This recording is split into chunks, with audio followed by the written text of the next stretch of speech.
இந்த உலகத்தில் நீங்கள் பார்க்கக்கூடிய எதுவுமே உண்மை இல்லை.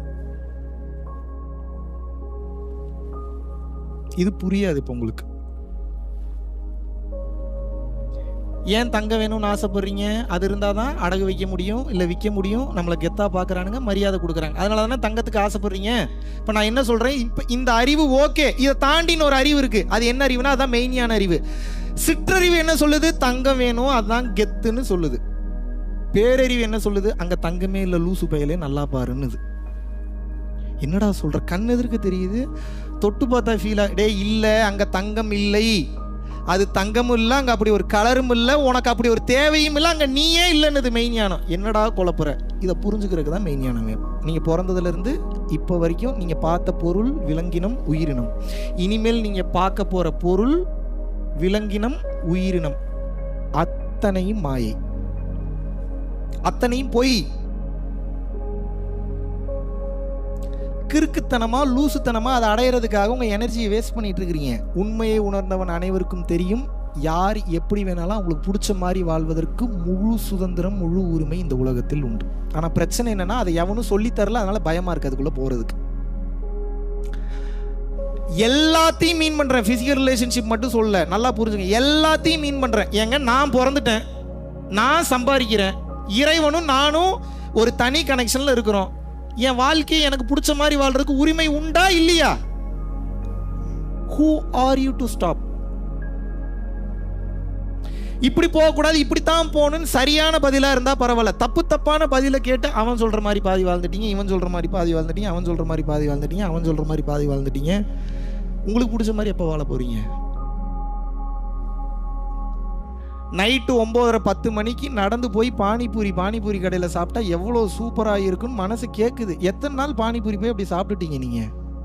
பானிபூரி சாப்பிட்றக்கே மனசு வர மாட்டேங்குது உங்களுக்கு. அக்கௌண்ட்டில் காசு இருக்குது, கையில் காசு இருக்குது, பானிபூரி கடை இருக்குது, போகிறதுக்கு வெஹிக்கிள் இருக்குது, போகிறதுக்கு மனசு வர மாட்டேங்குது. ஏன் மனசு வர மாட்டேங்குது? மனசில் வேற ஏதோ ஓடிட்டு இருக்கு. எங்கேருந்து உங்களுக்கு மன நிம்மதி வரும்? எப்படி வரும்? ஓடும் மனம் நின்றால்தான் நிம்மதி. ஓடுற மனசை அதன் போக்கில் ஓட விட்டுட்டு அதை ஃபாலோ பண்ணாமல் இருந்தீங்கனாலும் நிம்மதி.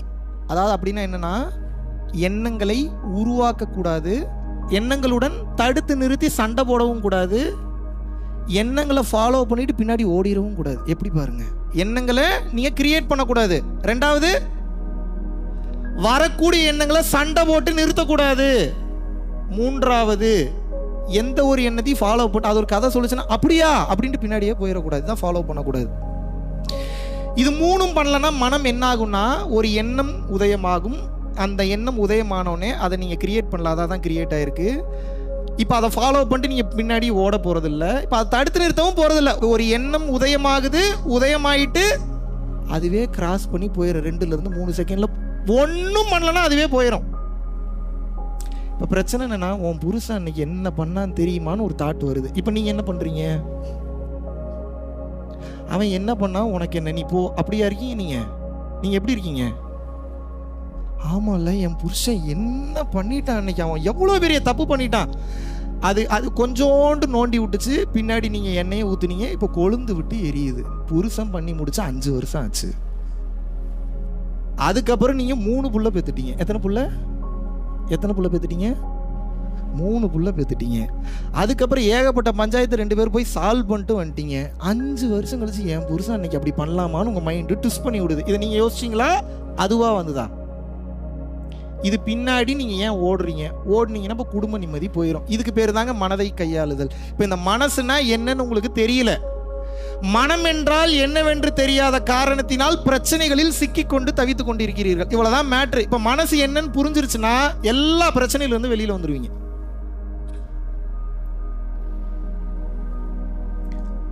ரொம்ப அப்ஃப்ரண்டா, ரொம்ப பிராங்கா ஒரு வெளிப்படையான உண்மையை சொல்றேன், நல்லா புரிஞ்சுக்கங்க. இங்க இருக்கக்கூடிய யாராவது, என் பொண்டாட்டி கூட மட்டும்தான் இது வரைக்கும் நான் கல்யாணம் பண்ண வரைக்கும் இருந்தேன், என் புருஷன் கூட மட்டும்தான் நான் கல்யாணம் பண்ண வரைக்கும் இருந்தேன், இது வரைக்கும் நீ யாரு கூடயுமே போகல, நான் யாரு கூடயுமே நான் இது எதுவுமே பண்ணதில்லைன்றீங்கன்னா பாராட்டுறேன், உண்மையாவே அப்ரிஷியேட் பண்றேன். உங்களோட குவாலிட்டி நல்ல குவாலிட்டி தான். அதுக்காக மல்டிபிள் பார்ட்னர்ஸ் கூட இருக்கிறவங்க கூட தவறுன்னு நீங்கள் சொல்லக்கூடாது. நல்லா புரிஞ்சுங்க. ஏன் பிரச்சனை வருதுன்னா, அதை நீங்கள் தவறாக பார்க்குறீங்க, அதனால் புருஷன் மேலே சந்தேக புத்தி வருது. சந்தேக புத்தி வரும்போது நோண்டிக்கிட்டே இருக்கிறீங்க. நீங்களும் செத்து போகிறீங்க, அவனையும் நிம்மதியாக இருக்க விட மாட்டீங்க. அவன் கர்மா அவன் அனுபவிச்சு தான் அவனை கடந்து வர்ற வரைக்கும் வெயிட் பண்ணி தான் அவனை இத்தனை வருஷம் ட்ரை பண்ணீங்க. மாற்ற முடிஞ்சா அவங்களால? மாற்ற முடிஞ்சதா? இப்போ மட்டும் எப்படி மாற்ற முடியும்னு நினைக்கிறீங்க? அப்போ மனம் கண்ட்ரோல் இல்லாததுன்னு அர்த்தம். மனம் என்பது கண்ட்ரோல் இல்லாதது. இப்போ பிரச்சனை என்னன்னா, சட்டத்திட்டங்களுக்குள்ளே சிக்கிக்கிட்டீங்க, ஞானத்துக்கு வரமாட்டீங்க. கலாச்சாரத்திலே இத்தனை வருஷம் வாழ்ந்ததுனால வெளிப்படையாக சொல்கிறேன், நல்லா புரிஞ்சுக்குங்க. நீங்கள் வாழ்கிற வாழ்க்கை சரின்னு சொல்கிறதுக்கு உங்களுக்கு உரிமை உண்டு. இன்னொருத்தன் வாழ்கிற வாழ்க்கையை தவறுன்னு சொல்கிறதுக்கு உங்களுக்கு எந்த வித உரிமையும் கிடையாது. அவ்வளோ பெரிய ஆளா நீங்கள்? என் புருஷன் கூட மட்டும்தான் இருந்தேன், என் பொண்டாட்டி கூட மட்டும்தான் இருந்தேன்னு சொன்னீங்கன்னா நான் அப்ரிஷியேட் பண்ணுறேன். உங்களுக்கு இன்னொரு குண்டையும் பின்னாடியே தூக்கி போடுறேன், நீங்கள் அதையும் கடக்கணும். அப்படின்னு என்ன? உங்கள் மனைவியையும் தாயாக பார்க்கக்கூடிய பக்குவம் உங்களுக்கு வரணும். இன்னும் கட்டத்துக்கு மேலே உங்கள் கணவனையும் தகப்பனாக பார்க்கக்கூடிய அந்த தன்மை அந்த மனைவிக்கும் வரணும். இது வருமா? இது வந்ததுனா தான் நீங்கள் கம்ப்ளீட் ஆயிருக்கீங்கன்னு அர்த்தம். அது வரைக்கும் வாயே தொடரக்கூடாது. நான் பத்தினி, நான் யோகியன், நான் ரொம்ப நல்லவன், என்னை மாதிரி நல்லவனை உலகத்திலேயே பார்க்க. Don't ever use that words. இந்த உலகத்தில் எத்தனை பேர் உங்கள் புருஷனை திட்டிருப்பீங்க? எத்தனை பேர் உங்கள் பொண்டாட்டியை திட்டிருப்பீங்க? நீ பண்ணுறது சரியா? நான் இப்போ உங்களை கேட்குறேன், நீங்கள் அப்படியே தான் உங்கள் பொண்டாட்டி உங்கள் புருஷனை திட்டிருந்தீங்கன்னா உங்கள் வாழ்க்கையில் நீங்கள் பண்ண இது வரைக்கும் முக்கியமான சில திருட்டுத்தனமான, செய்யவே கூடாத, அருவருக்கத்தக்க விஷயங்களை நீங்கள் செஞ்சுருப்பீங்க. இப்போ நான் இங்கே ஒரு ப்ரொஜெக்டர் போட்டு நான் ப்ளே பண்ண வைக்கிறேன். பார்க்க முடியுமா உங்களால்? பார்க்க முடியுமா? How dare you control your wife? How dare you control your husband? How dare you control your kids? என்னடா அப்போ என்ன எதுவுமே பேசக்கூடாதுன்றியா? அப்படி சொல்லலை. பேசுங்க, புரிய வைங்க. அதை தாண்டி கண்ட்ரோல் மீறி போகுதுன்னா வேற ஏதாவது ஆப்ஷன் பாருங்க. எதை பண்ணி ஒன்றும் நடக்கலைன்னா என்ன புரிஞ்சுக்கணும்னா, இது நம்ம கண்ட்ரோலில் இல்லைன்னு புரிஞ்சுக்கணும். எப்படி புரிஞ்சுக்கணும்? இது எப்படா நான் ஏற்றுக்கிறது? அப்படித்தானே? வயநாட்டில் டிசாஸ்டர் வந்தது, என்ன போய் பண்ணீங்க நீங்க? என்னங்க பண்ணீங்க? மிஞ்சி மிஞ்சி போனால் டொனேஷன் பண்ணியிருப்பீங்க, அவ்வளோதானே. வேற என்ன பண்ணி அந்த வயநாட்டில் இருக்கக்கூடிய அந்த பிரச்சனை தீர்வதற்கு நீங்க என்ன பண்ணீங்க? இதை எதுக்கு சொல்ல வரேன்னா, உங்களை குற்ற உணர்ச்சியை கிளப்புறக்காக சொல்ல. நல்லா புரிஞ்சுக்குங்க. ஒரு சில விஷயத்துக்கு நம்மளால ஒன்றும் பண்ண முடியாது. முதல்ல புரிஞ்சுக்கோங்க. ஏன் புரிஞ்சுக்க மாட்டீங்க?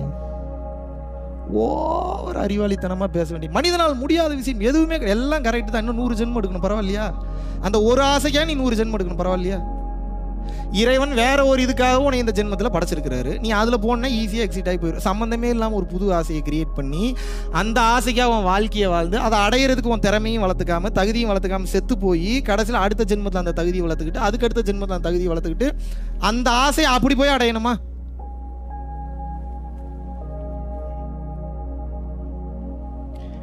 ஏதாவது புரியுதா நான் பேசுறது? இல்லை புரிஞ்ச மாதிரியே பார்க்குறீங்களா? கனெக்ட் பண்ணிக்க முடியுதா நான் சொல்கிறத? Can you connect everything that I speak? தெளிவாக புரிந்து கொள்ளுங்கள். முக்காவாசி குடும்பத்தில் வர பிரச்சனை காரணம் சந்தேக புத்தி. சந்தேக புத்தியில இல்லை, கரெக்டாக தான் சந்தேகப்படுவாங்க அவங்க. அதில் என்ன சந்தேகம் வேறு? அங்கே ஏதோ தப்பாக இருக்குது, அதனால் சந்தேகம் வந்து தொலையுது. அதனால் போய் அது இப்போ நெருப்பு இல்லாமல் புகையாது. கரெக்டு தானே? நெருப்பு இல்லாமல் அப்படின்னா என்ன அர்த்தம்? If there is some mistake then I will definitely suspect. Is it right or wrong? அது இங்கே ஏதோ தப்பாக இருக்குது, அதனால் நமக்கு தப்பாக புரியுது. இப்போ நம்ம இப்போ மாஸ்டர் ஆயிடணும். மறுபடியும் பழைய கேமே ஆடிட்டு இருக்கக்கூடாது, குழந்தைங்க கேமே விளையாடிட்டு இருக்கக்கூடாது. என் புருஷன் இப்படி பண்ணிட்டான், என் பொண்டாட்டி இப்படி பண்ணிட்டா, இதெல்லாம் பேசக்கூடாது. இனிமேல் குழந்தைங்க விளையாடுற விளையாட்டு மாஸ்டருக்கு வந்துடணும். மாஸ்டர் எப்படி விளையாடுவான் இந்த விளையாட்டு அப்படின்னா, நீயே செருப்படி போட்டு மிதிப்பட்டு திருந்தி வருவேன், இறைவன் மேலே எனக்கு 100% நம்பிக்கை இருக்குது, நல்லபடியாக போயிட்டு வா, ஹாப்பியாக போயிட்டு வா. அடி விட்டு பொழந்து கட்டும் போது தெரியும் நீதாமா கதின்னு வருவ. நீ அது வரைக்கும் வெயிட் பண்றவா. இதுதான் மெச்சூரிட்டி. இல்லை சார் எனக்கு அவ்வளோ பொறுமலாம் இல்லை சார், இப்படி கோவம் வருதுங்க எனக்கு, அப்படி வரத்தான் செய்யும், வரத்தான் செய்யும். லாக்கே அங்கே தானே. நீ அதுலேயே நிற்கிறியா, அதை கடந்து யோசிக்கிறியான்றதான் ஞானத்துக்கு உண்டான கேமு. ஒவ்வொரு தப்புலையும் இருக்கிறத நல்லதை பாருன்னு இறைவன் சொல்றாரு. அவ்வளோ பெரிய அறிவாளியா நீங்க? ஒவ்வொரு தப்புலையும் இருக்கக்கூடிய நல்லதை பார்க்கறதுக்கு அவ்வளோ பெரிய அறிவாளியா? அப்படியெல்லாம் பார்த்துட்டீங்கன்னா சான்ஸே இல்லை. எங்கேயோ போயிட்டீங்கன்னு அர்த்தம். பாம்பு வந்து கடிக்கையிலே பாலும் உடல் துடிக்கையிலே யார் முகத்தில் பொங்கு வரும் அந்த சிரிப்பு கேட்கிறார். துன்பம் வரும்போது சிரிங்க அப்படின்னு சொல்லி யார் சொல்றாரு? இடுக்கன் வருங்கால் நகுங்கிறார். யார் சொல்றாரு? பரவாயில்ல, புடிச்சிட்டாப்ல ஒருத்தர். திருவள்ளுவர் படிச்சவர் ஒருத்தரா இருக்கும்போது எனக்கு கொஞ்சம் பெருமையா இருக்கு. பொய்ன்றுவாங்க ப்ரோ, இல்லாட்டி நான் இவன் எங்கெங்கயோ படிச்சதெல்லாம் சொல்றானு. இடுக்கன் வருங்கால் அப்படின்னா என்ன? கஷ்டம் வரும்போது நான் நடந்து வரும்போது ஏன் சிரிக்கல நீங்க? இப்ப நான் என்ன கேட்கிறேன்னா, இப்போ ஒரு பிரச்சனை உங்க கண்ணு முன்னாடி வருது. பாம்பு வந்து கடிக்கையிலே பாலும் உடல் துடிக்கையிலே யார் முகத்தில் பொங்கி வரும் அந்த சிரிப்புன்னு கேட்கிறார். இப்ப நான் என்ன கேட்கிறேன்னா, என் குழந்தை படுத்துக்கிட்டு இருக்கு, ஒரு பாம்பு வந்து கடிக்க வருது. இப்ப திருவள்ளுவர் என்ன சொல்லியிருக்கிறாரு? துன்பம் வரும் வேளையிலே. இப்ப பாம்பு வரும்போது அது வேற ஏதாவது வேலைக்கு வந்திருந்தா கூட இப்ப நீ சிரிக்கிறத பார்த்தா பாம்பு காண்டாகுமா ஆகாதா?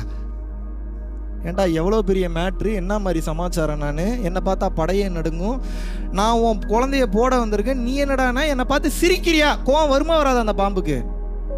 இப்போ திருவள்ளுவர் தோத்து போயிட்டாரா இல்லையா? அவ்வளோ பெரிய ஆளா நீங்க? திருவள்ளுவருக்கு அறிவு இல்லைன்னு சொல்ற அளவுக்கு. துன்பம், அதாவது பாம்பு வந்து கடிக்கையிலே பாலும் உடல் துடிக்கையிலே யார் விதத்தில் பொங்கி வரும் இன்பச் சிரிப்பு. சுகீசவன் கேட்கிறார். இப்போ நான் என்ன கேட்குறேன்னா, நல்லா புரிஞ்சுக்கோங்க, கரெக்டாக தான் கேட்குறாரு அவரு. துன்பம் வரும் வேலையிலே சிரிங்க அப்படின்னு அவர் சொல்லிட்டு போயிட்டார். இப்போ நான் ஃபாலோ பண்றதா வேணாமா? இதுதான் கேள்வி.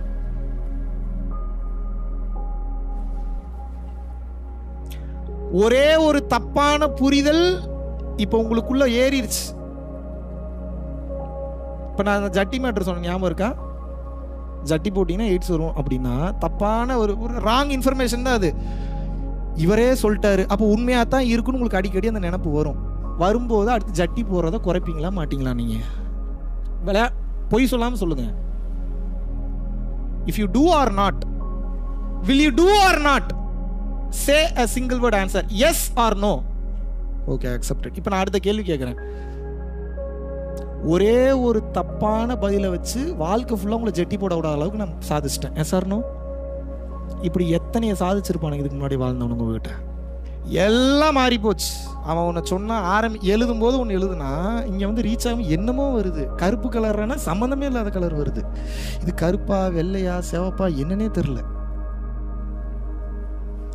புக்கை படிச்சு தொலையாதீங்கன்றது சொல்ற காரணமே அதுதான். அடிப்படைக்கு புத்தகம் போதும். அடிப்படையை கடந்து விட்டால் மத்தகம் வேலை செய்ய வேண்டும். எது வேலை செய்யணும்? மத்தகம்னா என்ன? மண்டைன்னு அர்த்தம். நீங்க சொல்றீங்களா மண்டை, அந்த மண்டை இல்ல, தலைன்னு அர்த்தம். பெரிய மண்டைங்க அவரு, அந்த மண்டை இல்ல, மண்டை. படிச்சது போதும், இங்க படிங்கன்றேன்.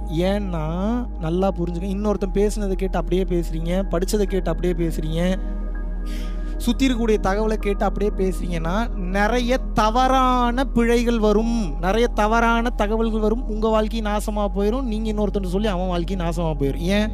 நீங்கள் தான் பெரிய அறிவாளியாச்சு. இன்னொருத்தன் சொல்கிறத கேட்டு ஆஹா ஓஹோன்னு அப்படியே டிரான்ஸ்ஃபர் பண்ணிடுவீங்க. ஃபாலோ பண்ணால் வாழ்க்கை நாசமாக போயிடும்.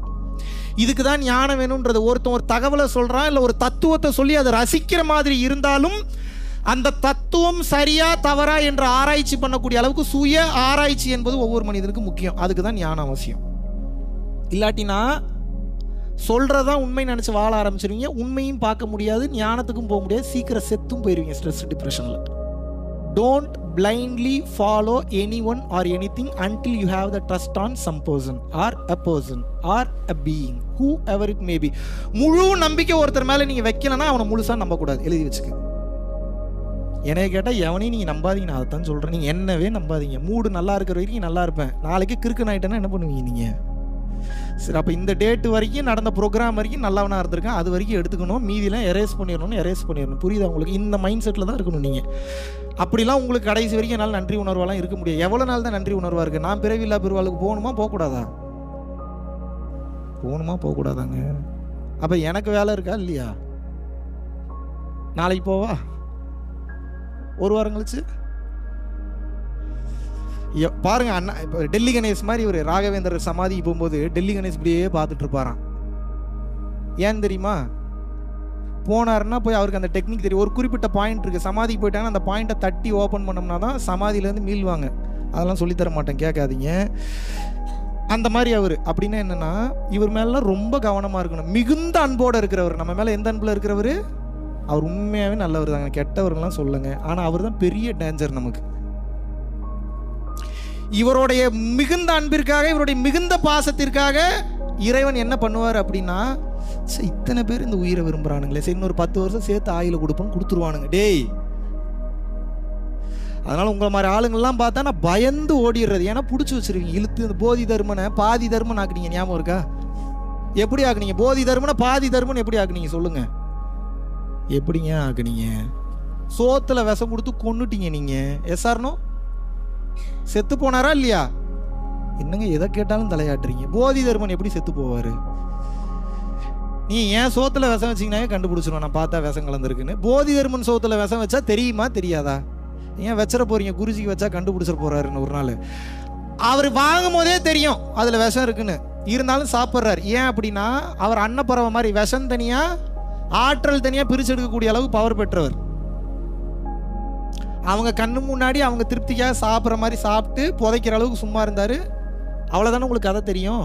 அதுக்கப்புறம் நடந்த கதை தெரியாதுல்ல. அப்புறம் ஒரு குரூப் கிளம்பி போயிருக்கானுங்க இந்தியாவிலேருந்து. ஏன்டா எங்கே போய் தர்மனை வாடா கொன்னீங்க நீங்கள் இருங்கடான்னு போய் நோண்டி பார்த்துருக்கானுங்க. உள்ளுக்குள் அந்த உடல் இல்லை. அவர் பயன்படுத்தின ஏதோ ஒரு செருப்பு மட்டும்தான் இருந்தது. அப்படின்னா என்ன அர்த்தம்? ஒரே நேரத்தில் 8 இடத்தில் காட்சி கொடுக்கக்கூடிய அற்புதமான அட்டமாசத்து பெற்றவர். உங்களை ஏமாத்துறக்கா இந்த ரூபத்தில் வேற ரூபத்தில் வெளியே போயிட்டார் அவர்.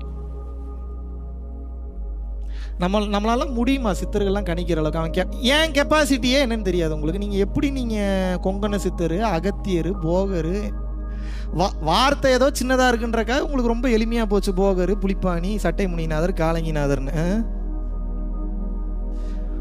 உங்களால் நான் என்ன பண்ண முடியும்னே கண்டுபிடிக்க முடியாது. அவங்களுடைய கெப்பாசிட்டிலாம் உங்களுக்கு எப்படி தெரியும்? தெரியுமா?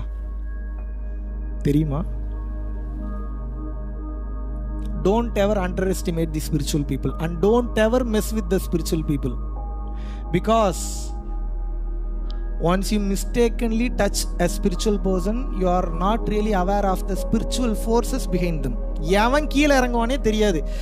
எவனாவது ஒரு ஸ்பிரிச்சுவல் பர்சனை ஹர்ட் பண்ணி, காயப்படுத்தி, அசிங்கப்படுத்தி ஏதாவது வம்பு பண்ணிட்டீங்கன்னா, நீங்கள் உண்மையாகவே நல்ல பர்சனாக இருந்துட்டா மன்னிச்சு விட்ருவாங்க. இவன் சும்மா இருப்பான், ஏன்னா இவன் யோகி, இவன் ஞானி, இவன் சாது. என் புள்ளைய தொட்டுட்டீங்கிறான்னு கொத்து கொத்தா கீழே இறங்கி வந்து உங்களை சம்பவம் பண்ணுவானுங்க. Don't ever miss with spiritual. நான் என்ன மட்டும் சொல்ல, எல்லாத்தையும் தான் சொல்கிறேன், எல்லாரையும். இப்போ நாளைக்கு நீங்களே பயிற்சி பண்ணிங்கன்னா உங்ககிட்டயே ஒருத்தன் மெஸ்அப் பண்ணக்கூடாது. ஏன் அப்படின்னா, கொஞ்சம் முறைச்சு பார்த்தீங்கன்னா அவன் வாழ்க்கை முடிஞ்சிடும். That is the power of focus.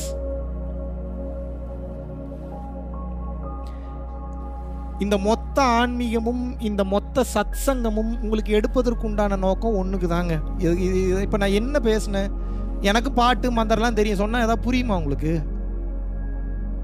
ஏதாவது புரியுமா? விரகர் இருவர் புகழ்ந்திடவே வேண்டும், விரல்கள் நிறைய மோதிரங்கள் வேண்டும், அரையதனில் பஞ்சேனும் பட்டேனும் வேண்டும், அவர் வித்தை நஞ்சேனும் வேம்பேனும் நன்று. என்ன புரிஞ்சுது உங்களுக்கு? சிற்றில் நற்றுன் பற்றின் மகன் ஆண்டுள்ள நினைவின உதயின் மகன் ஆண்டுள்ள நாயினும் அறிய புலி சேர்ந்து போகிய கல்லலை போல ஈன்ற வயிறுது போ தோன்றுவன் மாத போர்களத்தான். என்ன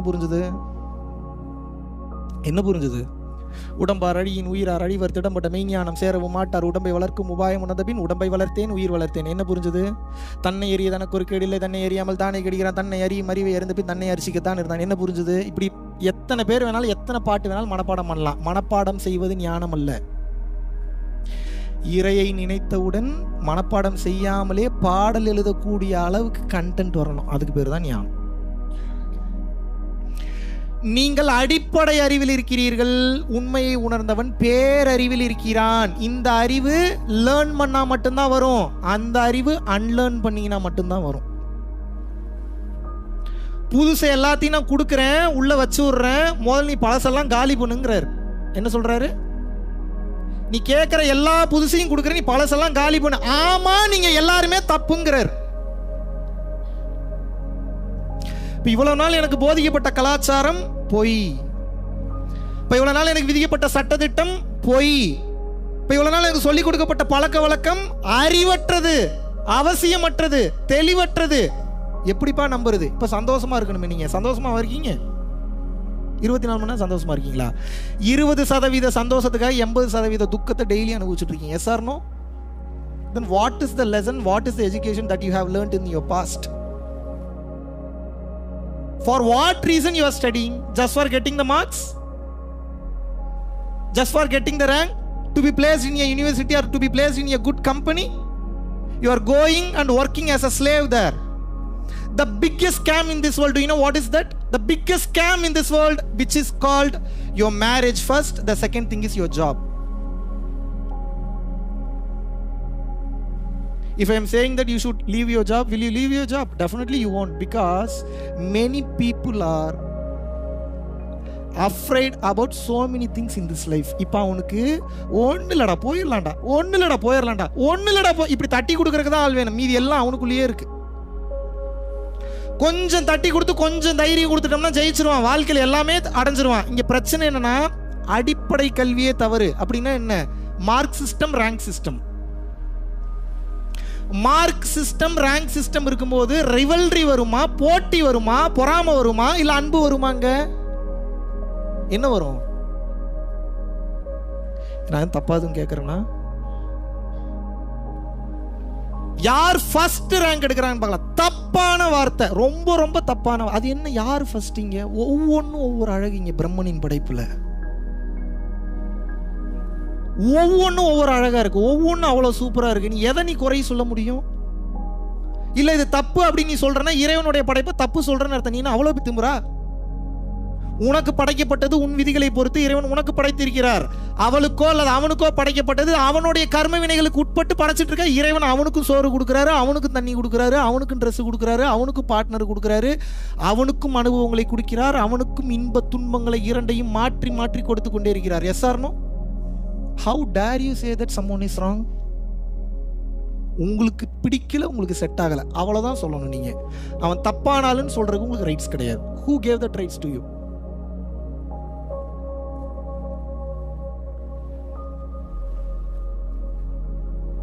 Analyzing everything without judgment is called highest form of intelligence.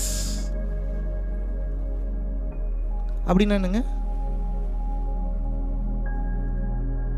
அனலைஸோ அப்சர்வோ எப்படி வேணாலும் வச்சுக்கோங்க. Observing everything without judgement is called highest form of intelligence. அப்படின்னு என்ன?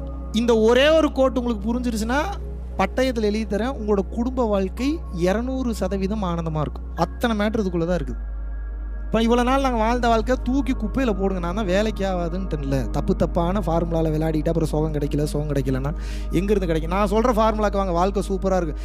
என்னடா கொஞ்சம் கூட மான மரியாதைலாம் போகுது. யாருக்கு மானம், யாருக்கு மரியாதை? Who are you to ask மானம் மரியாதை என்றால்? I don't have VMSS. Do you know what is called that? வெக்கம் மானம் சூடு சொரணை. VM. Those people who are ready to lose their VMSS, they will immediately got enlightened.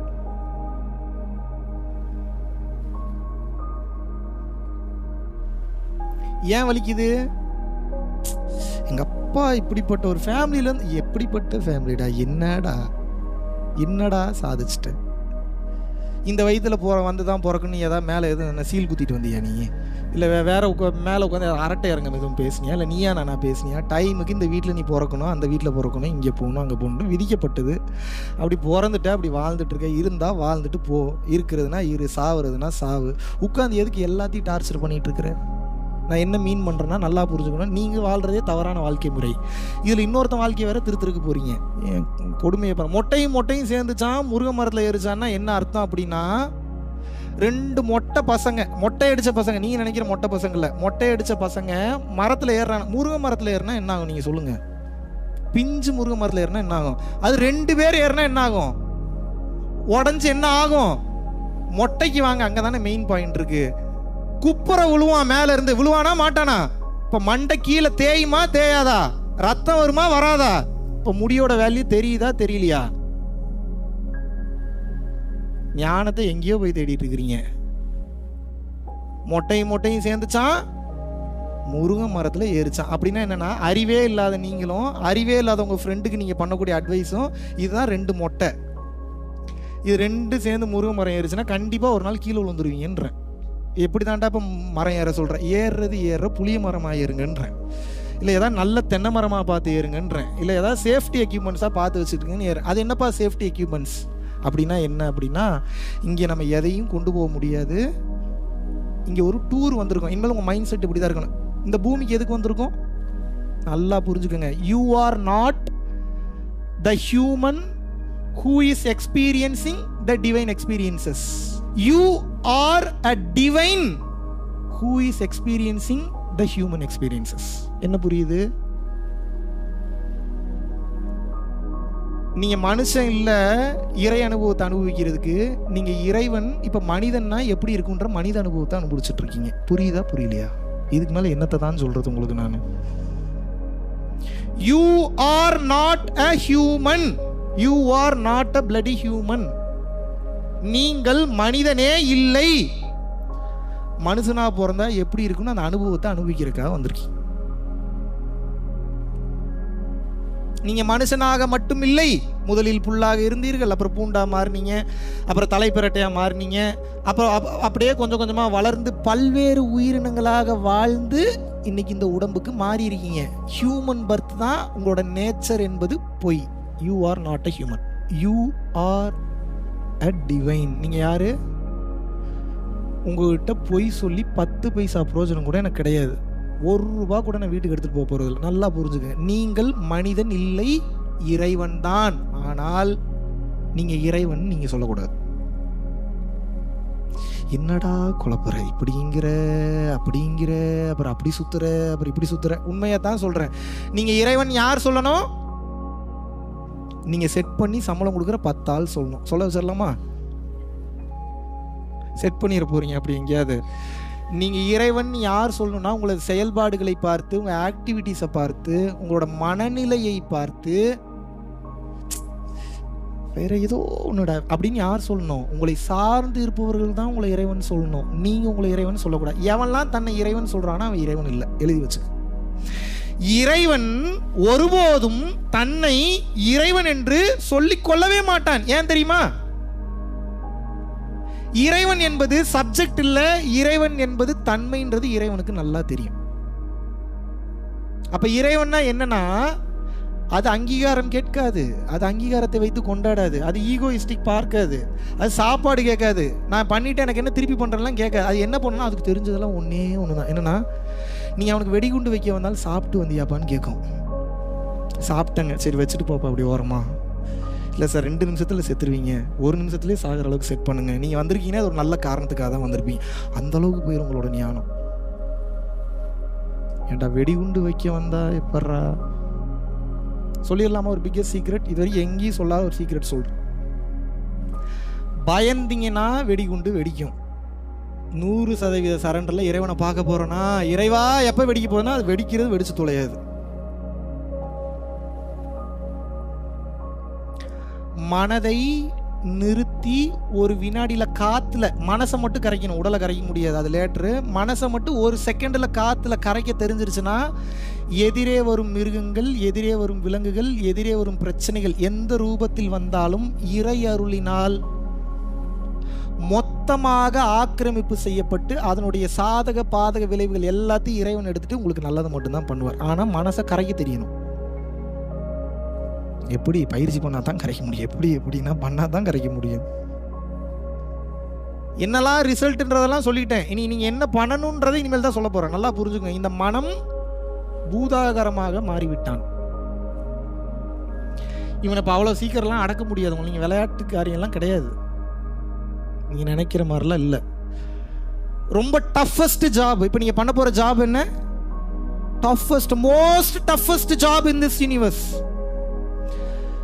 மனமது செம்மையானால் மந்திரம் ஜபிக்க வேண்டாம், மனமது செம்மையானால் வாசியை நிறுத்த வேண்டாம், மனமது செம்மையானால் வாயுவை உயர்த்த வேண்டாம், மனம் அது செம்மையானால் மந்திரம் செம்மையாமே அகத்தியர் சொல்றார். அப்படின்னா என்ன? மனசை ஒருத்தர் நிறுத்திட்டானா வந்த வேலை முடிஞ்சுன்றார்.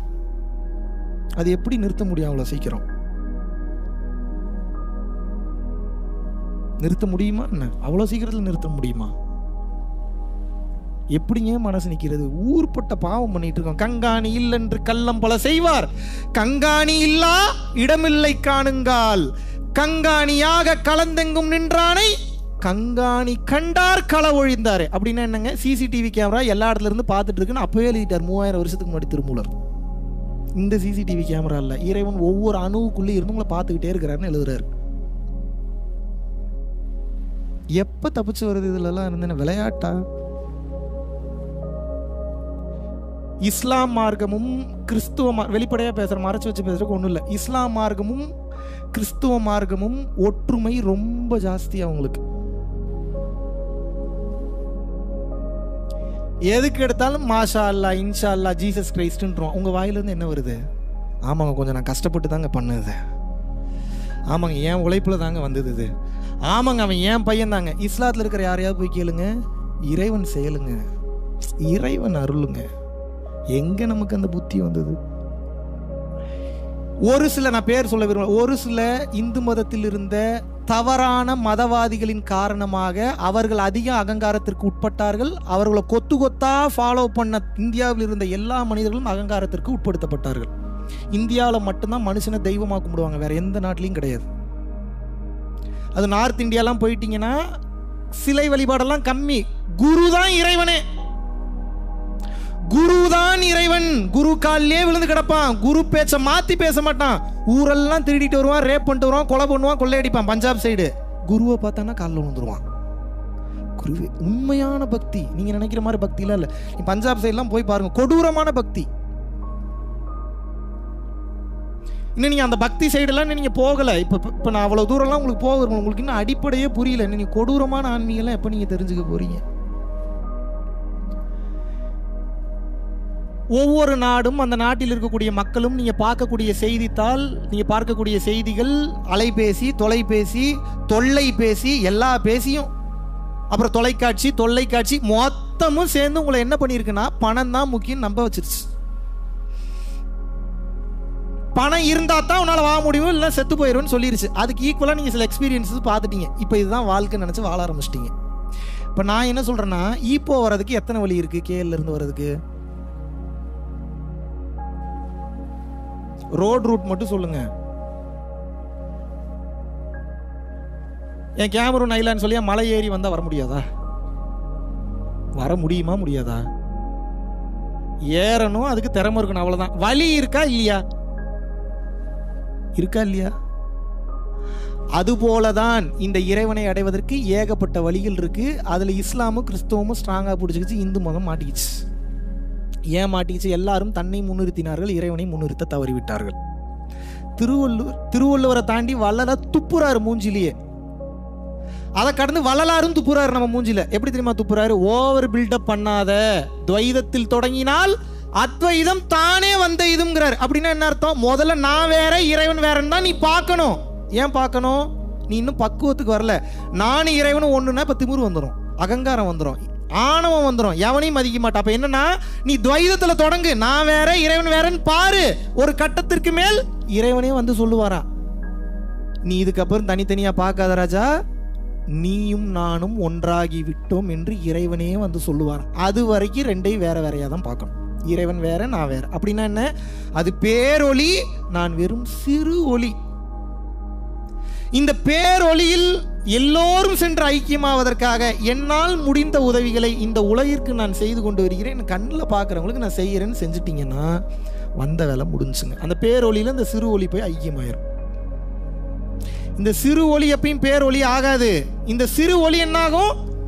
பேரொளியில் போய் ஐக்கியமாகிவிடும். இதுதான் ஜீவாத்மா, அது பரமாத்மா. பரமாத்மா என்பது பெரியது, ஜீவாத்மா என்பது சிறியது. பார்க்கிறதுக்கு தான், but effect same, power same, energy same. ஒருவன் தன்னை உணர்ந்து விட்டான் என்றால், இந்த ஆற்றலை தனக்குள் முழுமையாக உணர்ந்து விட்டான் என்றால், நினைத்து பார்க்க முடியாத மிராக்கிள்லாம் நடக்குங்க. அதுக்கப்புறம் இங்க பாருங்க, நான் மத்தவன் பேசின கதையெல்லாம் வச்சு பேசல. காந்தி அதை சொன்னார், நேரு அதை சொன்னார், அகத்தியர் அதை சொன்னார், நீங்க பண்ணுங்கலாம் சொல்ல. I am living example. நான் எங்கேயோ கேட்டு வந்தெல்லாம் பேசல. என் வாழ்க்கையில் நான் அனுபவமாக உணர்ந்ததை மட்டுமே நான் பேசுவேன். நான் அனுபவத்தில் உணராததை ஒருபோதும் பேச மாட்டேன். ஏன்னா உங்களோட நான் complicate mind, over logical mind.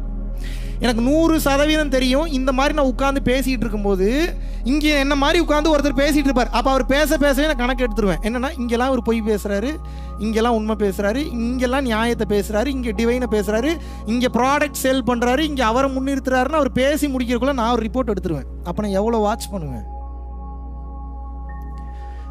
நீங்கள் வாட்ச் பண்ணுறதெல்லாம் ஒன்றுமே இல்லை, உங்களுக்கு மேலே வாட்ச் பண்ணுவேன். யாராவது ஒருத்தங்க பேசுனாங்கன்னா நூக் அண்ட் கார்னர் நோட் பண்ணுவேன். எதுக்கு அந்த வார்த்தை வருது, எங்கேருந்து வருது, அவருடைய மனநிலை எப்படி செயல்படுது, அவருடைய ஃபேமிலியோட பேக்ரவுண்ட்னால இது எல்லாத்தையும் கால்குலேட் பண்ணுவேன். ஏன் அப்படின்னா அப்போ தான் அவங்களுடைய நோக்கம் புரிஞ்சுக்க முடியும். இது ஏன் சொல்ல வரேன்னா, உங்களுக்கு மேலே எல்லா கால்குலேஷனையும் போட்டு பார்த்து தெரிஞ்சு புரிஞ்சு உணர்ந்ததனால்தான் மட்டும்தான் சொல்கிறேன். எல்லாரையும் ஃபாலோ பண்ணாதீங்க, பைத்தியம் முடிச்சிடும். நான் என்னை தான் ஃபாலோ பண்ணுன்னு சொல்ல, யாரோ ஒருத்தரை ஃபாலோ பண்ணுங்கள். வாழ்ந்தாலும் உன்னோடு தான், செத்தாலும் உன்னோடு தான், அவருடைய டீச்சிங்ஸையே ஃபாலோ பண்ணுங்க. கடைசியும் போனீங்கன்னா தப்பிச்சிருங்க. 10 இடத்துக்கு போகிறது தப்பு இல்லை, குழம்பாமல் இருக்கணும். குழம்பாமல் இருந்துட்டீங்கன்னா நீங்கள் லட்சம் இடத்துக்கு கூட போங்க, பிரச்சனையே கிடையாது. குழம்பிட்டீங்கன்னா என்ன பண்ணுவீங்க? ஆன்மீகம் என்பது குழம்பி தெளிய வைப்பது தான். நான் தான் இருக்கிறதுலே பெரிய லெவலில் குழப்பம், கூட இருக்கிறவங்களுக்கு நல்லா தெரியும். நீங்கள் 100 இடத்துல போய் மொத்தமாக குழம்புனீங்கன்னா என்ன ஆவீங்க?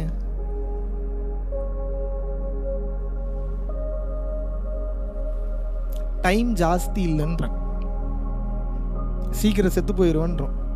சீக்கிரம் நேரம் அதிகமாக இல்லை, சீக்கிரம் இறந்து விடுவோம்.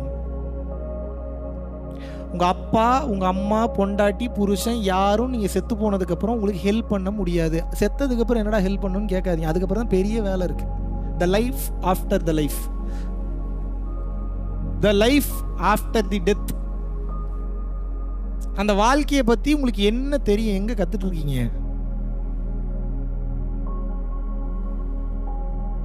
நீங்க கிளாஸ்க்கு வரலனாலும் பரவாயில்ல, இன்னைக்கே தெளிஞ்சு ஓடிடுங்க தயவு செய்து. ஒன்று தான், புண்ணியம் ஜாஸ்தி பண்ணுங்க, பிற உயிரை தன் உயிர் போல கருதுங்க. இல்லாட்டினால தப்பிக்கவே முடியாது, சான்ஸே கிடையாது. ரொம்ப கொடூரமாக போயிட்டு இருக்கு. இதுக்கப்புறம் கலியுகம், அழியக்கூடிய காலம்லாம் வந்துருச்சு. எப்போ எங்கே வெடிக்கும், எப்போ எது காணாமல் போகும். இந்தியாவில் இன்னும் பல இடங்கள் பாதிக்கப்படும். தமிழ்நாட்டில் சென்னை பெரிய லெவலில் பாதிக்கப்படும். பல மலைகள் குடைந்து எடுக்கப்பட்ட காரணத்தினால இந்தியாவில் அழிவுகள் ஏற்படும். உலகத்தில் பல நாடுகளில் இப்போ அழிவு ஏற்பட்டு இருக்கு. ஜப்பானில் நிலநடுக்கம், சுனாமியே வந்துருச்சு தெரியுமா? ஜப்பானில் இன்று சுனாமி. நல்ல வேலை பெரிய லெவல் சுனாமி இல்லை, கொஞ்ச நேரம் வந்து சில பேரை காலி பண்ணிட்டு உள்ளே போயிடுச்சு. இது எப்போ மாறுன்னு தெரில. ஃபர்ஸ்ட் சுனாமி 6.something, செகண்ட் அந்த ஒரு நிலநடுக்கம் வந்தப்போ 7.1 ரிக்டர் அளவு. எத்தனை? The biggest. அங்கங்க கலவரம் வெடிக்குது. பங்களாதேஷ் பிஎம் மாறிட்டாங்க தெரியுமா தெரியாதா? இந்தியாவில் வந்து அடைக்கலம் கேட்டிருக்காங்க. புரட்சி வெடிச்சிருக்கு, மொத்த பேரும் அடிச்சு கொன்றும் போயிருந்தோடனே ஃப்ளைட்டில் ஏறி முதல்ல லண்டனில் அனுமதி கேட்டாங்க, கொடுக்கல. யாருக்கு இந்த நிலைமை? அந்த நாட்டை இத்தனை வருடம் ஆட்சி செய்து கொண்டிருந்த அந்த பிரதமருக்கு அந்த பிரச்சனை.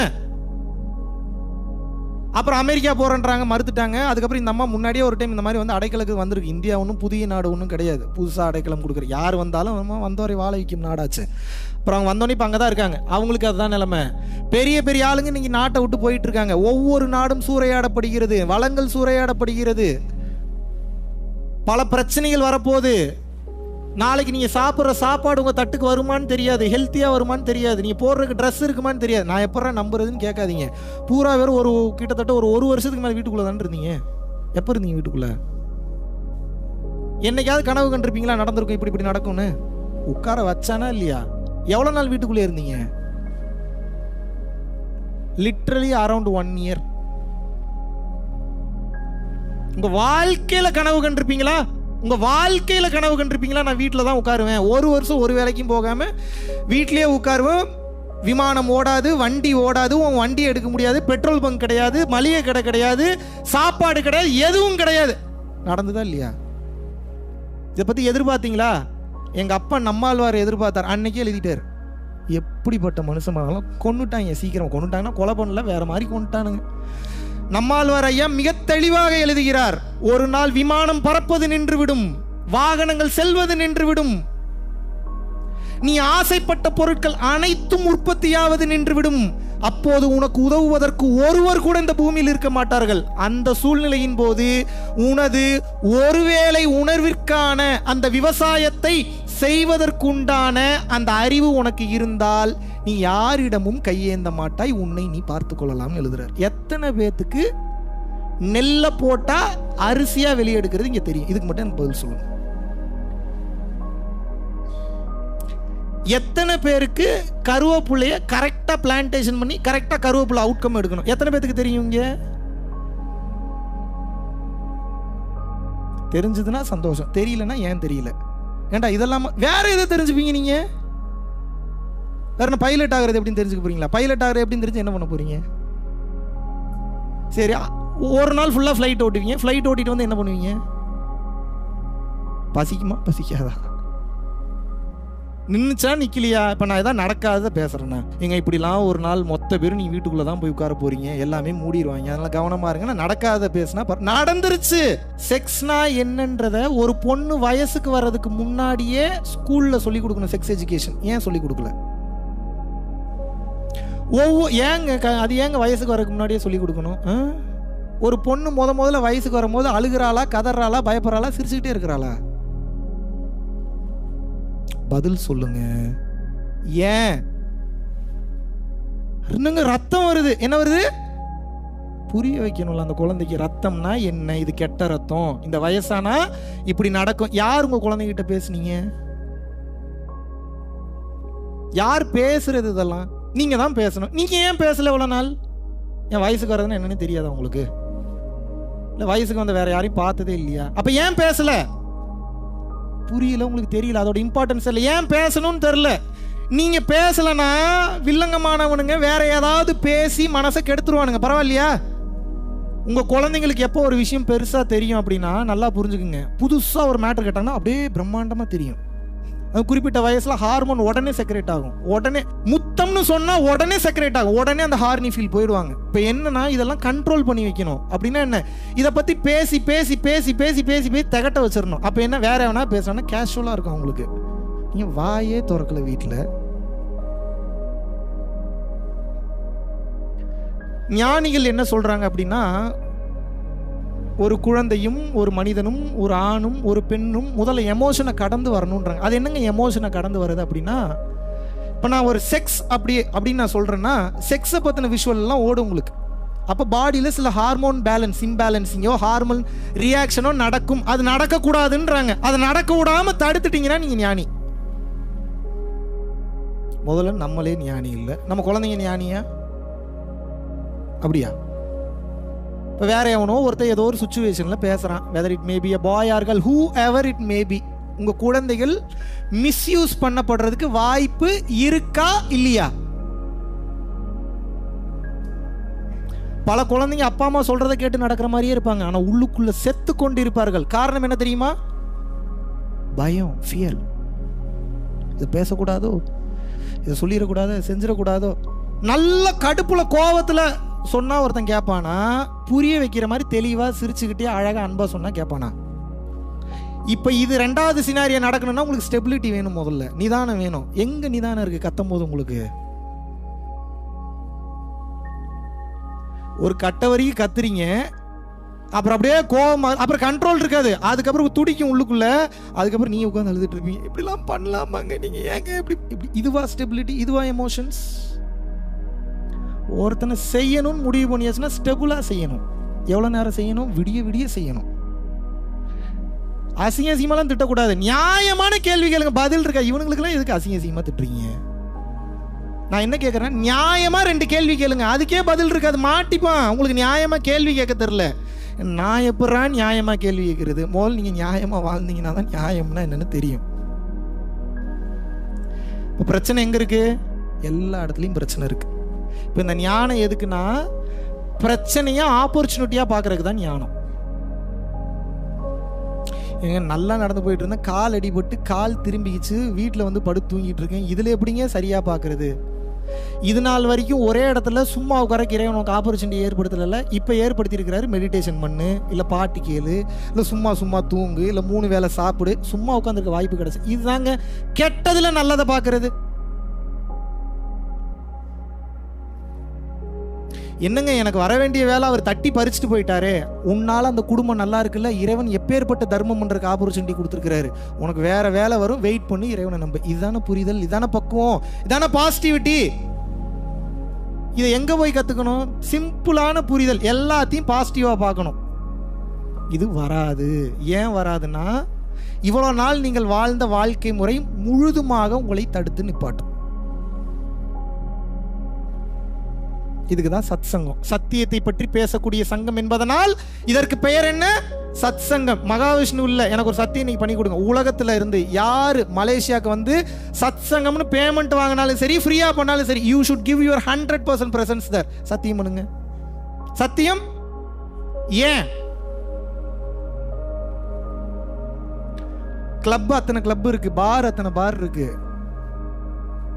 தேவையில்லாத நெகட்டிவான விஷயங்கள் இந்த உலகத்துல தெருவில் அத்தனை நடந்துட்டு இருக்கு, உலகம் ஃபுல்லா நடந்துட்டு இருக்கு.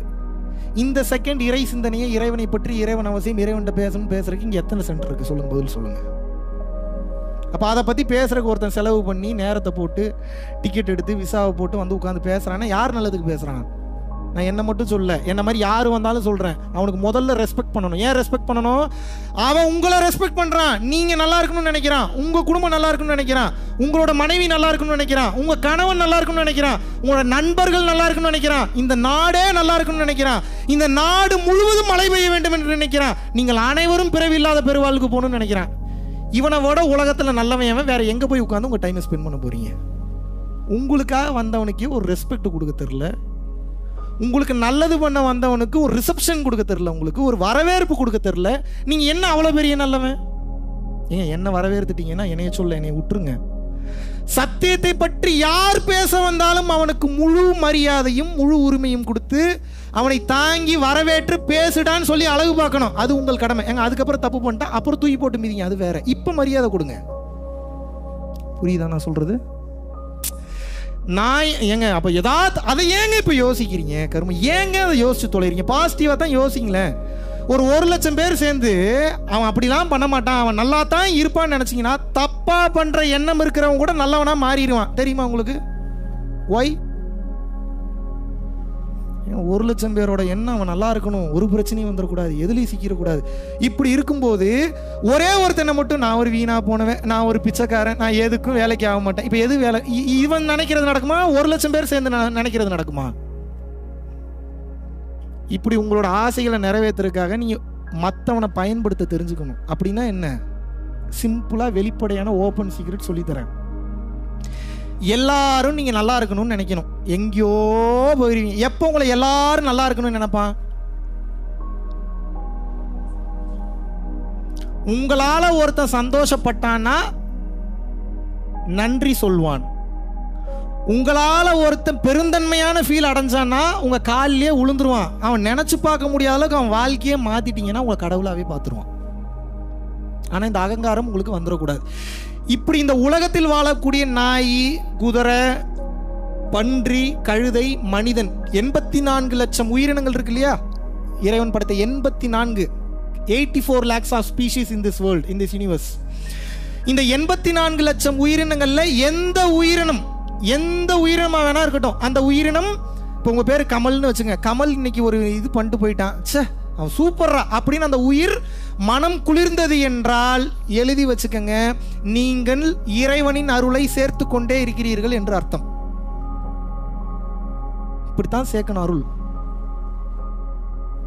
அறிவை விரிவுசை அகண்டமாக்கு, விசால பார்வையால் விழுங்கு மக்களை. அறிவை விரிவுசை அகண்டமாக்கு, விசால பார்வையால் விழுங்கு மக்களை. அப்படின்னா என்ன? சின்ன சின்னதா பார்க்காதடா, சுயநலமா பார்க்காத.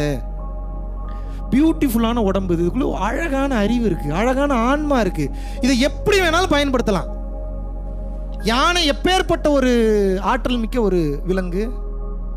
கோவிலில் பிச்சை எடுக்க விட்டுட்டு இருக்கிறானுங்க, 1 ரூபா 2 ரூபா கொடுத்து, வாங்கு அதை வாங்கு இதை வாங்க. ஏன்டா யானை எதுக்கு பயன்படுத்தணும், நீ எதுக்கு பயன்படுத்திட்டு இருக்கிற?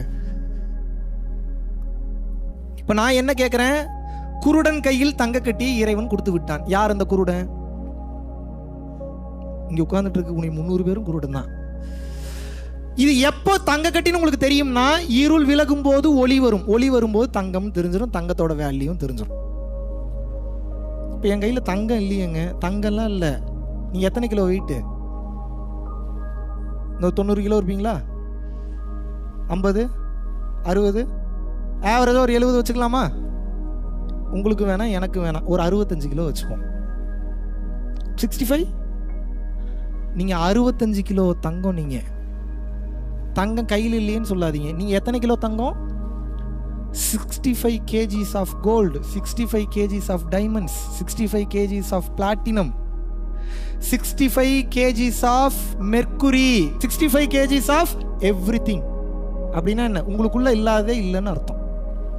இப்போ உள்ளுக்குள்ள இருந்து எப்படிங்க நான் அப்படி கக்குனா வாந்தி வரக்கூடாதுங்க. லிங்கம் அதுக்கு ப்ராக்டிஸ் பண்ணக்கூடாது. நீங்கள் எடுத்தால் வாந்தி தான் வரும். நீங்கள் லிங்கம் எடுத்து என்ன பண்ண போறீங்க? நீங்கள் எனக்கு பதில் சொல்லுங்க. நீங்கள் ஊரை ஏமாத்தணும். இப்போ லிங்கம் எடுத்தால் எப்படியும் 100-200 பேர் கூடுவான். சரி, இப்போ அடுத்து அவனுக்கு நீ ஞானம்னா என்னன்னு சொல்லி கொடுப்பீங்களா? இப்போ ஞானம்னா என்னன்னு சொல்லி கொடுக்குறீங்க, அதெல்லாம் விட்டுருவான். அது சொல்லுங்க அப்படிமா கேட்பானா மாட்டானா? இப்போ லிங்கம் எடுத்து காமிச்சிடலாமா? லிங்கம் எப்படி வரும்னு பார்த்துடலாமா? நான் இப்போ என்ன கேட்குறேன், முன்ன பின்ன லிங்கத்தை நீங்கள் பார்த்ததே இல்லையா? உங்கள் அறிவு இவ்வளோதான். ஏன்டா ஓ வாய்க்குள்ள இருந்து எச்சையிலிருந்து வரக்கூடிய லிங்கத்தை நான் ஏன்டா கையில் வாங்கணும்? கரெக்டு தானே? தேவைன்னா சிவபெருமான் கோயில் இருக்குது, அங்கே போய் லிங்கத்தை பார்க்க போகிறேன். இல்லை உள்ளுக்குள்ளே என்னோட பீனியல் கிளாண்டே லிங்கத்தின் வடிவில் இருக்குது, அதை பார்க்க போகிறேன். உண்மையான லிங்கத்தை பார்க்குறது அதை பார்க்குறது தான். அதை விட்டுட்டு வெளியில் இருக்கிற லிங்கத்தை பூரா பார்த்துட்டுருக்கேன். இப்போ நான் என்ன கேட்குறேன் அப்படின்னா, ஆற்றலில் உங்கள் கவனம் செல்லும் போது அர்ப்பணிப்பிலும் பணிவிலும் தன்னடக்கத்திலும் எப்படி உங்கள் மைண்டு லயமாகும்? பார்க்குறது பூரா மேஜிக் பார்த்து இம்ப்ரெஸ் ஆகிட்டீங்க.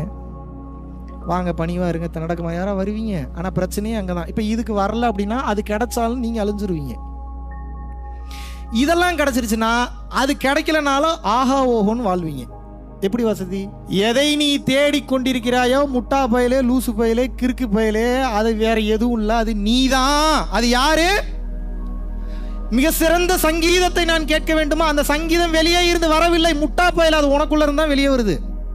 எங்க எங்கேயோ இருந்து ஸ்பீக்கர்ல சவுண்டு வருது, அது எப்படிங்க எனக்குள்ள இருந்து வருது? மனம்ன்ற ஒன்று வேலை செய்யலைன்னா அந்த சங்கீதத்தை கேட்க முடியுமா? அப்ப சங்கீதம் அங்கிருந்து வருதா இங்கிருந்து வருதா? இதை சொன்னா நம்மளை கிறுக்கு பையன்றாங்க. நீங்கள் அடைய வேண்டிய மிகப்பெரிய சொத்து 10,000 கோடி சொத்து இருக்குன்னு நினைக்கிறீங்களா? அது அந்த பணம் அல்ல, அது அத்தனை ரிங்கெட்ஸ் அல்ல, அது நீங்க தான். அப்படின்னா என்ன? நீங்க தெளிவாயிட்டீங்கன்னா 100 மில்லியன் வந்துடும். இப்ப பிரச்சனை வந்து ஐடியா வந்தாலும் எக்ஸிக்யூட் பண்றதுக்கு பயம் வருது, தைரியம் இல்ல, ஆல் சப்போர்ட் இல்ல, மேன் பவர் இல்ல, இன்வெஸ்ட்மெண்ட் இல்ல. அதனால ஐடியா வந்தாலும் எக்ஸிக்யூட் ஆக மாட்டேங்குது, ஃபெயிலியரா போகுது. இவ்வளவு நாள் திறமையில இருந்தீங்க, எல்லாமே நடந்துருச்சா? அப்ப ஏன் திறமை இருக்கிற எல்லாராலையும் ஜெயிக்க முடியல? வெறும் திறமை மட்டும் போதாது, இறைவன் அப்ரூவ் பண்ணணும். Okay, you are approve to do this, okay பண்ணு. விளையாட்டெல்லாம் இல்லை, சீரியஸா பேசிக்கிட்டு இருக்கேன். அவர் ஓகே சொல்லாம உங்களால ஒரு புல்ல கூட புடுங்க முடியாது இங்க இருந்து. அவர் எப்பங்க ஓகே சொல்லுவாரு? அவருக்கு பிடிக்கணும் முதல்ல. ஓகே தேரும் போல, ஏதோ நல்லா ஏதோ பண்ணுது, ஏதோ கொஞ்சமாவது முயற்சி பண்ணுது, சப்ஜெக்ட்டுக்கு ஏதோ உணர்ச்சி இருக்கு, இன்னும் கொஞ்சம் ஏதோ முயற்சி பண்ணுது, நல்லபடியாக மாற முயற்சி பண்ணுதுன்னு அது அவர் ஏதாவது நம்பினார்னா, அவரை நம்ப வைக்கிறதுலாம் அவ்வளோ சாதாரண. நீங்கள் என்னவே நம்ப வைக்க முடியும், அவர் எப்படி நம்ப வைப்பீங்க? நீங்கள் அவர் நம்பினார்னா வாழ்க்கை உண்டு, நம்பலைன்னா வாழ்க்கை இல்லை. அவர் எப்போ நம்புவார்னா, நல்லா புரிஞ்சுக்குங்க, ஃபைனலாக சொல்லிட்டு முடிச்சிடறதா சீக்ரெட். தன்னுயிர் தானற பெற்றானை ஏனைய மண்ணுயிரெல்லாம் தொழும். தான் தனக்கு, தான் குடும்பம், தான் பொண்டாட்டி, தான் புள்ள, தான் ஃப்ரெண்ட்ஸ், இப்படி ஒருத்தன் யோசிக்க கூடாதான். இதை தாண்டி ஒருத்தன், சம்பந்தமே இல்லாத ஒருத்தனுக்கு கூட இவனுக்கு நான் என்ன கொடுக்க முடியும், இவனுக்கு நான் என்ன செய்ய முடியும், இவனை நான் எப்படி சந்தோஷப்படுத்த முடியும், அந்த தன்மை எவனுக்கு வருகிறதோ, முதல்ல ஓவர் மீட்டரில் தான் போவீங்க, இருக்கிறத பூரா கொடுப்பீங்க, ஜீரோ ஆயிடுவீங்க, பஞ்சாயத்து வரும், பிரச்சனை வரும். அப்புறம் ஓவர் மீட்டர் ஒரு மீட்டருக்கு வந்து அப்புறம் கரெக்டாக கண்ட்ரோல் மீட்டருக்கு வரும். அது வரைக்கும் கொஞ்சம் டைம் கொடுக்கும், அப்போ தான் புரியும் உங்களுக்கு. ஓ இப்படி கொடுத்தா இப்படி வருது, இப்படி கொடுத்தா இப்படி வருது, இப்போ இப்படி கொடுப்போம், அப்படி கொடுப்போம். ஒரு கட்டத்துக்கு மேலே டிசைனாக கொடுக்க ஆரம்பிச்சிடும், எப்படிலாம் கொடுக்கலான்னு உங்களுக்கு தோண ஆரம்பிச்சிடும். இப்போ அடுத்து ஒன்று பண்ண போகிறேன், சொன்னா இது வரைக்கும் யாருக்கு சொல்ல, உங்களுக்கு தான் ஃபஸ்ட்டு சொல்ல போகிறேன். ஒரு 100 அனாதை குழந்தைங்களை கூப்பிட்டுட்டு இந்தியாவில் ஒரு முக்கியமான டெஸ்டினேஷனுக்கு அப் அண்ட் டவுன் ஃப்ளைட் ஒரு ட்ரிப் ஒன்று கூப்பிட்டு போகலான்னு இருக்கேன். ஏன் அப்படின்னா, ஒரு இடத்துக்கு போகும்போது ஒரு சின்ன பையன் வந்து கேட்டான், நீங்கள் மட்டும் ஃப்ளைட்டில் போகிறீங்களேண்ணா, நாங்களாம் எப்போனா போவோன்னு கேட்டான். ஒரு மாதிரி ரொம்ப பாதிச்சிருச்சு எனக்கு, செருப்பு கழட்டி பட்டு பட்டு பட்டு நடிச்ச மாதிரி இருந்தது. அதனால் அடுத்த இப்போது நான் என்ன சொல்கிறேன்னா, கொடுக்கணுன்ற எண்ணம் இருக்கிறதுனால தானே இப்படிலாம் சிந்தனை வருது. குறைஞ்சது இப்போ என்னால் கெஸ் பண்ண முடியும், இங்கே இருக்கக்கூடிய ஒரு 25 பேரோட அக்கௌண்ட்டில் மினிமம் மில்லியனுக்கு மேலே கேஷ் இருக்கு. இதே படுறா நீ பார்த்த, அதெல்லாம் கேட்காதீங்க. இருக்கு, இன்னும் பேர் சொல்லி வேற சொல்லணுமா? இல்லைன்னு சொல்லுவீங்களா? பேர் சொல்லி எழுப்பட்டுமா? வார்த்தை வராதே. இருக்கு, தெரியும். இப்போ நான் என்ன கேட்குறேன்னா, இந்த மில்லியனை இவ்வளோ நாள் வச்சு என்ன பண்ணிட்டீங்க? இதனால உங்களுக்கு எவ்வளோ அருள் சேர்ந்துச்சு? இவ்வளோ நாள் சும்மா இருந்ததுனால பாவம் தான் சேர்ந்துச்சு. ஏன்னா இயற்கையோட சொத்தை ஆட்டையை போட்டு அக்கௌண்ட்டில் வச்சுருக்கிறீங்க. கல், மண், வைரம், தங்கம் இதெல்லாம் மினரல்ஸு. பணம்ன்றது பேப்பரு, பிளாஸ்டிக்ன்றது கழிவு, எல்லாம் இயற்கை. எவனுக்கும் போகக்கூடாதுன்னு மொத்தத்தையும் பிடிங்கி நீங்கள் வச்சுருக்கிறீங்க. இது பாவமா புண்ணியமா? எப்படி சார் பாவமாங்க? நான் உழைச்சம் தானே சார். மூச்சு வாங்குது. நீங்கள் அவ்வளோ பெரிய உழைப்பாளியா? டெய்லியும் 13 மணி நேரம் பஸ் ஓட்டிட்டு முன்னாடி போகிறானுங்க, பஸ் ஓட்டிட்டு வராங்க. அதுக்கு மேலே பெரிய கஷ்டமான வேலை எதுவும் செய்கிறீங்களா நீங்கள்? 13 மணி நேரம் பஸ் ஓட்டுறீங்களா? ஹாட்டான டிப்பர் லாரி ஏதாவது ஓட்டுறீங்களா? ஒரு வாரமாக டிப்பர் லாரி ஏதாவது ஓட்டுறீங்களா? பெட்டெக்ஸ்லேருந்து ரத்தம் வந்துடும் ஒரு வாரம்லாம் ஓட்டுனீங்கன்னா. அந்த ஹீட்டுக்கு எண்ணெய் தேய்ச்சி குளிக்கலன்னா, I've seen many people in this life, especially in Malaysia and India. Many lorry drivers are getting affected so much. They couldn't have proper physical relationship with their partner. They affecting internally and externally. Their whole mind got distracted. Their whole desire got demolished because of this body condition. அவனோட கஷ்டப்பட்டு நீங்க சம்பாரிச்சீங்களா? இத்தனை 1000 கோடி, இத்தனை 100 கோடி, இத்தனை million அவனோட கஷ்டப்பட்டு சம்பாரிச்சீங்களா? இப்போ இறைவனுடைய கருணையை பாருங்க. அவனை போட்டு சாவடிக்கிறான், உங்களை ஸ்மார்ட்டாக சம்பாதிக்க விட்டுட்டான். இப்போ இதுக்கு கைண்டாக இருக்கணுமா திமிர்த்தனமாக இருக்கணுமா? கைண்டாக இருக்கணும்னா என்ன பண்ணணும்? சம்பாரிச்சதில் வேணுங்கிற அளவுக்கு வச்சுக்கிட்டு ஓரளவுக்கு சேஃப்டி பண்ணிட்டு, இங்கே தான் ஒரு ட்ரிக் இருக்குது. எனக்கு எவ்வளோ சேர்த்தாலும் பத்த மாட்டேங்குதுன்னு மைண்டு சொல்லும். அப்படிலாம் இல்லை. அளவாக வச்சுட்டு மீதி எல்லாம் பிற உயிர்களுக்கு சேவை செய்ய ஆரம்பிச்சிடணும். ஈதல் இசைப்பட வாழ்தல் அது வல்லது ஊதியம் இல்லை உயிருக்கு. நான் சொல்ல திருவள்ளுவர் சொல்லிட்டு போயிட்டாரு. கொடுக்கக்கூடிய தன்மையை பொறுத்தே நீ அமைத்துக் கொள்ளக்கூடிய வாழ்க்கை. இது ரெண்டையும் வைத்து நீ உன் வாழ்க்கையை அமைத்துக் கொள்ளவில்லை என்றால் நீ செத்ததுக்கு அப்புறம் பேயாயிருவன்னு எழுதுவார். அப்படின்னா அதுக்கு அர்த்தம் தான். ஊதியம் இல்லை உயிருக்குன்னா என்னன்னா, உன் ஆன்மாக்கு உண்டான சம்பளம் கிடைக்காதுன்னு அர்த்தம். அப்படின்னா என்ன மீன் பண்றாரு? செத்து போனா ஆவியா திரிவை இறைவன் கிட்ட போக மாட்டேங்கிறார். இதுக்கு மேலே உங்களுக்கு என்னத்தை தான் சொல்ற? எல்லாத்தையும் சொல்லிட்டேன், எல்லாத்தையும் சொல்லியாச்சு. நீ கொடுக்கறது தான் பேலன்ஸ். மெடிடேஷன் கூட பண்ண மாட்டீங்க, புரிஞ்சுங்க. மொத்த சீக்கிரட்டு தான தர்மத்தில் தான் இருக்கு. தொடர்ச்சியாக தான தர்மம் எவன் ஒருவன் செய்து கொண்டே வருகிறானோ அவன் வாசி யோகம் செய்ய தேவையில்லை, வாசியை நிறுத்த தேவையில்லை, வாசியை நிகழ்த்த தேவையில்லை, வாசியை பிடிக்க தேவையில்லை. இறைவன், நீ எந்த இறைவனை விரும்புறீங்களோ அந்த இறைவன் அந்த ரூபத்தில் அவரே இறங்கி வந்து வாசியை நடத்தி கொடுப்பார். இதுக்கு மேலே உங்களுக்கு என்னத்தை தான் சொல்லணும்? நான் எல்லாத்தையும் சொல்லியாச்சு.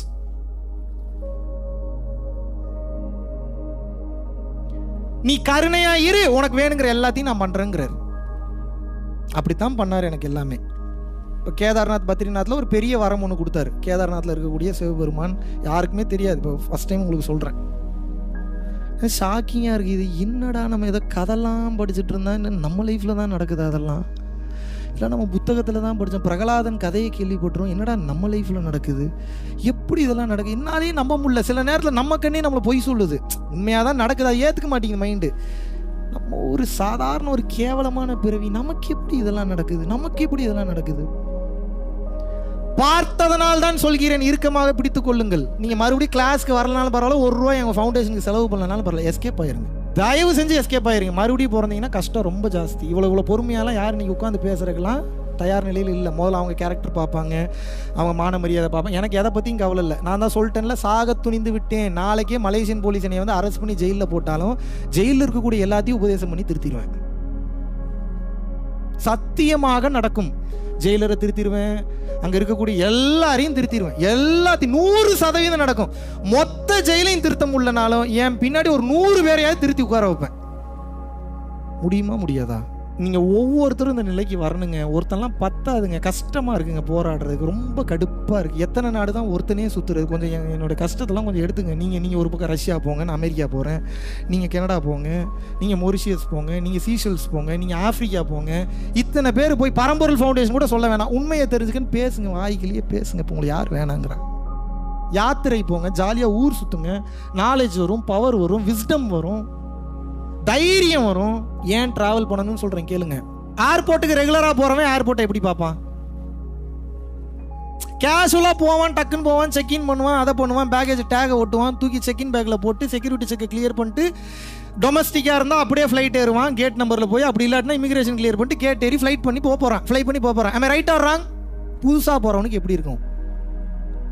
இப்போ இவனுடைய வேகம் இருக்குமா கம்மியாக இருக்குமா? டெட் ஸ்லோவாக போவான், பதறிக்கிட்டே போவான். முதல்ல ஏர்போர்ட்டை பார்த்தாலே பயந்துருவான். என்னடா இவ்வளோ பெரிய ஏர்போர்ட்டு, எதுக்குள்ளே போய் அப்புறம் உள்ளே போவான். ஒவ்வொருத்தையும் ஒவ்வொரு மாதிரி நடந்து வருவாங்க. ஒருத்தர் இப்படி நடந்து வருவா, ஒருத்தர் ட்ராலி நடந்து வருவா, ஒருத்தங்க சாரி கட்டிட்டு வருவாங்க. இதை பார்த்தா இன்னும் பாதி டர் ஆயிடுவான். இது ஏதோ வேற உலகத்துக்கு ஏதோ வந்துட்டோம் போல நம்ம அப்படின்னு. இப்போ ஏன் இவங்க இவ்வளோ அழகாக இருக்கா? ஓடுமா ஓடாதா மைண்டில்? இப்போ இவங்க என்ன சம்பாதிக்கிறாங்க, எவ்வளோ சம்பாதிக்கிறாங்க, இவங்க ஏன் ஏர்போர்ட்டுக்கு வராங்க? இமிகிரேஷன் ஆஃபீஸர் மென்டல் ஒவ்வொன்றையும் பார்க்க திக்குன்ட்டே இருக்கும். இதில் எங்கே நீங்கள் லைஃப் லெசன் லேர்ன் பண்ண போகிறீங்க? இந்த ஃபியர் இருக்கும்போது அப்சர்வ் பண்ண மாட்டீங்க. நீங்கள் அப்சர்வ் பண்ணலன்னா எப்படி செக்இன் பண்ணுறதுன்றதுக்கு உண்டான ஃபாஸ்டஸ்ட் டெக்னிக்கை உங்களால் கண்டுபிடிக்க முடியாதுன்ற. நீங்கள் ட்ராவல் பண்ணிங்கன்னா என்ன ஆகுன்ற? Not only airport. ஏன் இப்போ உங்களுக்கு இவ்வளோ பயம் வாழ்க்கையிலனா, you did travel much in your life time. எப்பயுமே கூட ஒரு ஆள் வச்சுக்கிறீங்க. அப்படின்னா என்ன அர்த்தம்? ட்ராவல் பண்ணும்போது நமக்கு ஏதாவது ஒரு பிரச்சனை இவர் பார்த்துப்பார். என்னைக்காவது ஒரு நாள் எனக்கு ஒரு பிரச்சனை நானே பார்த்துப்பேன்னு நினச்சிருக்கீங்களா? நீங்கள் ஞானத்துக்கு போகவே முடியாது, எழுதி வச்சுக்கோங்க. சாபம்லாம் உள்ளதுதான் உண்மை. பிரம்மாண்டமாக ஒரு விஷயத்தை பார்க்கும்போது உங்கள் கான்சியஸ் கட்டாயிரும். கான்சியஸ் கட்டாயிருச்சுன்னா நல்லது எது கெட்டது எதுன்னு சிந்தனை செய்யக்கூடிய தன்மையை இழந்துருவீங்க. உங்களை நீங்கள் எப்படி இந்த உலகத்துக்கு காமிச்சுக்க போறீங்க? அதான் கேள்வி. எப்படி காமிச்சுக்க போறீங்க? கெத்தாவும் காட்டக்கூடாது, பணியாவும் காட்டக்கூடாது, தன்னடக்கமாகவும் காட்டக்கூடாது, இயல்பாக காட்டணுங்க. புரிஞ்சுக்க. இனிமேல் உங்களை எப்படி காட்டிக்கணும்? கேஷுவலாக இருங்க. எப்போ நீங்கள் பிரம்மாண்டத்தை பார்த்து பயப்படுறதை குறைக்கிறீங்களோ அப்போ தான் உங்களுக்கு ஞானம் வரும். இல்லாட்டினா எந்த வேலையும் செய்கிறதுக்கு முன்னாடி பயம் வந்துடும். நேர்த்தி இருக்காது, 100% ஃபோக்கஸ் இருக்காது. இதனால தான் ட்ராவல் பண்ணுங்கன்றேன். ட்ராவல் பண்ண புது ஆளுங்களோட பேசுவீங்க, பழகுவீங்க, டைம் கிடைக்கும், அவன் நாலேஜை ஷேர் பண்ணுவான். சோத்துக்கு வழி இல்லாமல் 2 நாள் படுத்திருப்பீங்க, அப்போ தான் தெரியும் 2 நாள் சோறு இல்லாமல் படுத்தா உயிர் போகாது போலன்ற தைரியமே அப்போ தான் வரும். தண்ணி இல்லாமல் 4 நாள் படுத்திருப்பீங்க, தண்ணி குடிக்கலனாலும் உயிரோடு இருக்கலான்ற தைரியம் அப்போ தான் வரும்.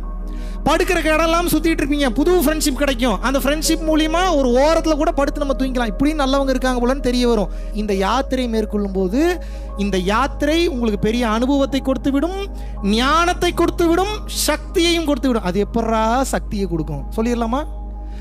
பெருசெல்லாம் பார்த்து பிரம்மாண்டம் குறைஞ்சோன்னே எந்த பெருசுமே பெருசாக தெரியாது. அப்படின்னா என்னன்னா, எந்த இடத்துக்கு போனாலும் ஃபுல் கான்ஃபிடென்ட்டோட போவீங்க.